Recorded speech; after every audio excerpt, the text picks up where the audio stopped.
संसद सुरक्षा चूक के लिए विपक्ष के तीखे हमले के बीच अब पहली बार पीएम मोदी ने इस घटना पर चिंता जताई है। प्रधानमंत्री ने इस घटना को बेहद गंभीर और चिंताजनक बताया है।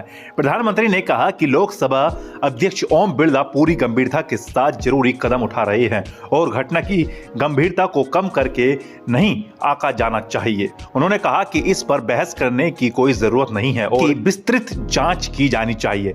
इसी हफ्ते घटी इस घटना को लेकर प्रधानमंत्री मोदी ने दैनिक जागरण के साथ एक इंटरव्यू में कहा, संसद में हुई घटना की गंभीरता को बिल्कुल भी कम नहीं आंका जाना चाहिए, इसलिए स्पीकर पूरी गंभीरता के साथ आवश्यक कदम उठा रहे हैं। पीएम ने कहा कि जांच एजेंसियां गहन जांच कर रही हैं।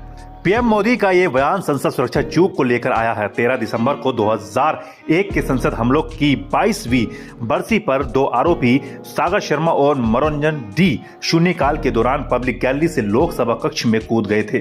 संसद में तब अफरा तफरी का माहौल बन गया था जब दोनों ने आंसू गैस जैसी कोई चीज छोड़ी। टेलीविजन फुटेज में वो एक डेस्क से दूसरे डेस्क पर कूदते हुए और सदन की वेल की ओर जाते हुए दिखे थे। दोनों को आखिरकार पकड़ लिया गया। उनके पास से विजिटर पास बरामद हुआ, जिसको बीजेपी सांसद प्रताप सिम्हा के कार्यालय द्वारा जारी किया गया था।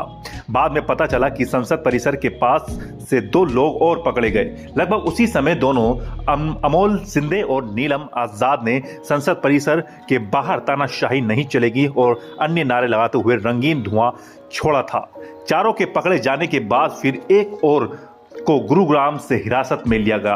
बाद में मास्टरमाइंड कहे जा रहे ललित झा नाम के एक आरोपी को गिरफ्तार भी कर लिया गया। दिल्ली पुलिस का कहना है कि 13 दिसंबर को संसद सुरक्षा उल्लंघन मामले में गिरफ्तार किए गए 5 आरोपियों ने खुलासा किया है कि उन्होंने खुद को चोट पहुंचाए बिना अधिक नाटकीय बनाने और मीडिया को आकर्षित करने के लिए अपने शरीर पर आग प्रतिरोधी जेल लगाने के बाद आत्मदाह करने का विचार किया था। बहरहाल हिंदी अखबार के साथ इंटरव्यू में पीएम मोदी ने कहा, इसके पीछे के तत्वों को समझना, योजनाएं क्या हैं और इसका समाधान ढूंढना भी उतना ही जरूरी है। समाधान की तलाश भी खुले दिमाग से होनी चाहिए। हर किसी को ऐसे मामलों पर विवाद या प्रतिरोध से बचना चाहिए। बता दें कि कांग्रेस ने पीएम मोदी पर सुरक्षा चूक को लेकर आज ही हमला बोला है। कांग्रेस सांसद प्रमोद तिवारी ने ANI से कहा, प्रधानमंत्री मोदी को ध्यान देना चाहिए कि आजाद भारत में अब तक कोई भी सुरक्षा तोड़कर संसद में नहीं घुसा है। प्रधानमंत्री जो बात संसद के बाहर कहते हैं वो संसद के अंदर क्यों नहीं कह सकते।